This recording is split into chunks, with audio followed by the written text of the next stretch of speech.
ये कहानी आपको या तो कल्पना लग सकती है या वास्तविकता, लेकिन ये सब कुछ आपके विवेक पर निर्भर है। हेलो हाय, मेरा नाम पंकज जीना है और एक छोटी सी कहानी आपको सुनाने जा रहा हूँ।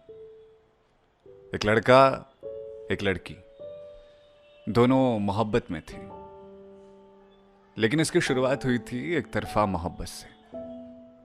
लड़का बहुत चाहता था उसे, बात करने के बहाने ढूंढा करता था। होली हो, दिवाली हो या कोई भी त्योहार, बिना उससे बात किए वो रह ही नहीं पाता था। बहाने से उसकी फेसबुक और इंस्टाग्राम आईडी पर मैसेज कर दिया करता, हैप्पी दिवाली, हैप्पी होली। उसका रिप्लाई आ जाए तो लड़के का त्योहार बन जाया करता था। वो थोड़ी थोड़ी बातें करते थे, जैसे लड़का 5 से 7 मैसेज कर देता था। उसके बाद लड़की को जब फुर्सत मिलती थी, अपने सैकड़ों मैसेजेस में से उस एक मैसेज को भी वो रिप्लाई कर देती। लड़का जैसे हर वक्त ऑनलाइन बैठा रहता। उसकी माँ कहती, ये दिन भर फोन में ही लगा रहता है तू, और कोई काम नहीं है। अब माँ को कौन समझाए कि किसी के मैसेज का इंतजार है उसे। अब यहाँ इंतजार बढ़ता गया और लड़की की तरफ से भी थोड़ा थोड़ा प्यार दिखना शुरू हुआ। उसे लगने लगा कि यार कोई है जो फिक्र कर रहा है। फिर एक दिन बातों बातों में ही लड़के ने कहा, नया साल मुबारक हो। वो दिसंबर के आखिरी कुछ ठंड के वक्त चल रहे थे जब लड़की ने कहा, पर अभी तो नया साल नहीं आया।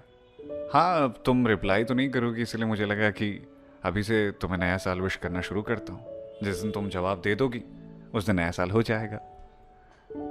यकीन मानिए कि नया साल होने में 10 दिन बाकी थे, लेकिन लड़की ने कहा, तुम्हें भी नया साल मुबारक हो, और लड़के का हैप्पी न्यू ईयर शुरू हो गया। उसके बाद से दोनों बातें करने लगे, ढेर सारी बातें होने लगी। और अब जब इंस्टाग्राम और फेसबुक से उन दोनों का मन भरने लगा तो एक दिन बात आई कि नंबर एक्सचेंज कर लें क्या। वैसे लड़का 2 या 3 बार बोल चुका था कि आप मुझे अपना नंबर दे दीजिए, लेकिन लड़की हर बार उसकी बात को इग्नोर कर दिया करती। एक दिन लड़की ने उसे अपना फोन नंबर दे दिया। उसके बाद से वो दोनों फोन पर बातें करने लगे। पहले कुछ सेकंड्स की बातचीत हुई, फिर कुछ मिनटों की, फिर कुछ घंटों की, और ऐसे बातचीत होते होते कब पूरा पूरा दिन निकल जाता दोनों को पता ही नहीं चलता था। जब दोनों मोहब्बत में थे ना, नई नई मोहब्बत में एक दूसरे के लिए कुछ भी करने को, कुर्बान होने को तैयार रहते थे। पर मोहब्बत ना एक वक्त के बाद थोड़ी बोझ लगने लगती है। उन दोनों के साथ भी यही हुआ। धीरे धीरे वो घंटों की बातचीत मिनटों में आने लगी, मिनटों के बाद सेकंड्स में, और फिर तो ऐसा रिश्ता हो गया जैसे बस एक दस्तूर निभाना है और वो ज़रूरी है दोनों के लिए।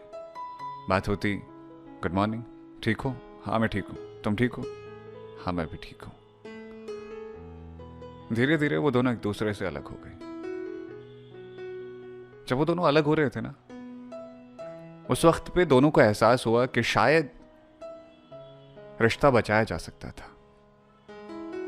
ये जो रिश्ते होते हैं ना, ये बड़े नाजुक होते हैं। एक छोटी सी गलती, एक छोटी सी गलत फहमी रिश्तों को कहाँ तोड़ देती है पता ही नहीं चलता। और मोहब्बत की शुरुआत में हम इतने जोश में होते हैं कि हमें लगता है कि जो है सब कुछ यही है, तो फिर कुछ वक्त बाद वो मोहब्बत कम की हो जाती है। शायद लड़की का दिल कहीं और आ गया था या लड़के का दिल कहीं और आ गया था।